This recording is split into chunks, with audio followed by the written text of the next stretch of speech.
اسلام آباد کے sector F10 میں فلیٹس کا ایک ٹاور تھا، مارگلا ٹاور۔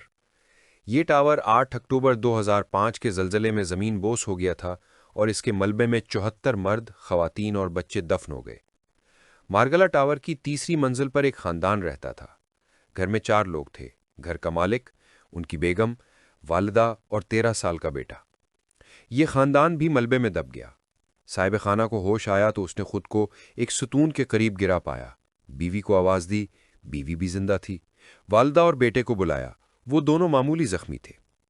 یہ چاروں لوگ چند گز کے فاصلے پر تھے مگر ملبے کی وجہ سے ایک دوسرے کو دیکھ نہیں سکتے تھے۔ صاحب خانہ کو اچانک یاد آیا ان کا موبائل فون ان کی جیب میں ہے۔ انہوں نے آڑے ترچھے ہو کر جیب میں ہاتھ ڈالا، موبائل فون نکال کر دیکھا، فون آن بھی تھا اور سگنل بھی موجود تھے۔ صاحب خانہ نے دوست احباب کو فون کرنا شروع کر دیا۔ دوستوں کو اطلاع ہوئی تو یہ گھروں سے نکل کھڑے ہوئے۔ ریسکیو ورکر بھی ٹاور پہنچ گئے۔ وہ صاحب فون آن کرتے، دوستوں کو گائیڈ کرتے اور بیٹری بچانے کے لیے فون بند کر دیتے۔ دوست ریسکیو ورکرز کو ان کی لوکیشن سمجھا دیتے۔ یہ سلسلہ 2 دن جاری رہا، یہاں تک کہ ریسکیو ورکرز ان تک پہنچ گئے۔ خاندان بچا لیا گیا۔ یہ خاندان اللہ کے کرم اور موبائل فون کی وجہ سے سلامت رہا۔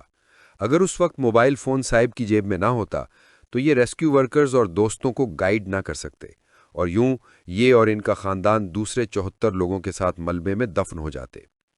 میں نے اس خاندان کی یہ کہانی 2005 میں پڑھی اور میں نے اس کے بعد یہ معمول بنا لیا، میں اپنا فون ہر وقت ساتھ بھی رکھتا ہوں اور چارج بھی رکھتا ہوں۔ میں رات سونے سے قبل فون چارج کرتا ہوں اور اسے سرہانے کے نیچے رکھ کر سوتا ہوں۔ میں فون باتھ روم میں بھی ساتھ لے کر جاتا ہوں۔ میرا آپ کو مشورہ ہے، آپ بھی یہ معمول بنا لیں، کیونکہ اس معمول کی وجہ سے آپ کسی بھی ایمرجنسی میں اپنے دوست احباب سے رابطہ کر سکیں گے۔ میں نے زندگی میں بے شمار لوگوں کو باتھ روموں میں پھنسے ہوئے دیکھا ہے۔ لوگ فرش پر گر جاتے ہیں، زخمی ہوتے ہیں اور باہر بیٹھے لوگوں کو اطلاع تک نہیں ہوتی۔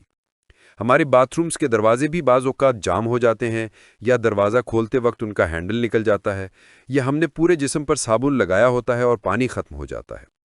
ہمارے پاس اگر اس صورتحال میں موبائل فون ہوگا تو ہم کسی نہ کسی شخص کو اطلاع دے دیں گے، ورنہ دوسری صورت میں ہم ہوں گے اور ہماری ابتر حالت ہوگی۔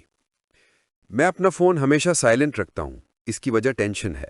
میں محسوس کرتا ہوں ہم میں سے 90% لوگ دوسروں کو بلا وجہ فون کرتے ہیں۔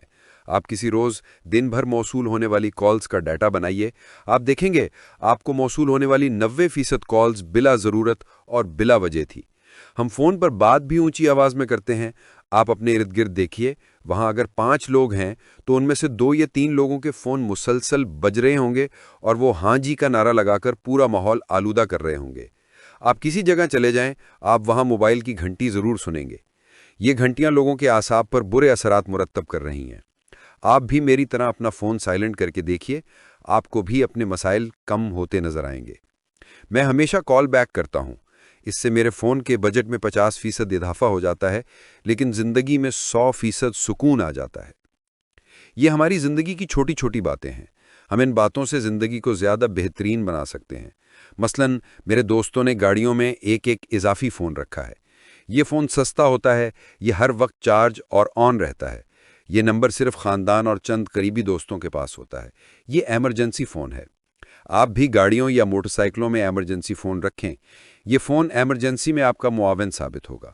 آپ خواہ کسی بھی عمر کے انسان ہیں، آپ تھیلا، بیگ یا بریف کیس کو اپنی زندگی کا حصہ بنا لیں۔ آپ کا ہینڈ بیگ آپ کا بہترین دوست ثابت ہوگا۔ آپ بیگ میں اپنی تمام ضروری اشیاء رکھیں۔ آپ اس میں تھوڑی سی نقدی رکھ لیں، آپ اس میں ایمرجنسی ادویات رکھیں، آپ اس میں موبائل کا چارجر رکھیں، آپ اس میں کنگھی، ٹیشو پیپرز، چوئنگ گم، ڈائری، کاغذ، قلم اور اپنی چیک بک بھی رکھیں۔ آپ اس میں اپنے تمام ایڈریسز اور اپنے دوست احباب کے ٹیلی فون نمبرز بھی رکھیں۔ یہ بیگ آپ کو ہر قسم کے مسائل سے بچائے گا۔ آپ کو مارکیٹ سے ہر قسم کے ہینڈ بیگز مل جاتے ہیں۔ آپ کندھے پر لٹکانے والا کپڑے اور چمڑے کا خوبصورت بیگ بھی لے سکتے ہیں اور لیپ ٹاپ بیگ بھی، بریف کیس بھی اور سمارٹ ہینڈ بیگ بھی۔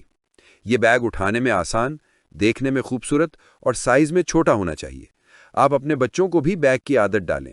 یہ عادت انہیں ذمہ دار بھی بنائے گی اور ان کی زندگی میں ڈسپلن بھی پیدا کرے گی۔ آپ کو اگر اللہ تعالیٰ نے گاڑی کی نعمت سے نوازا رکھا ہے تو پھر آپ اس نعمت کی ڈکی کو ضرور استعمال کریں۔ آپ ڈکی میں چھتری، چھوٹا ٹول باکس، ٹارچ،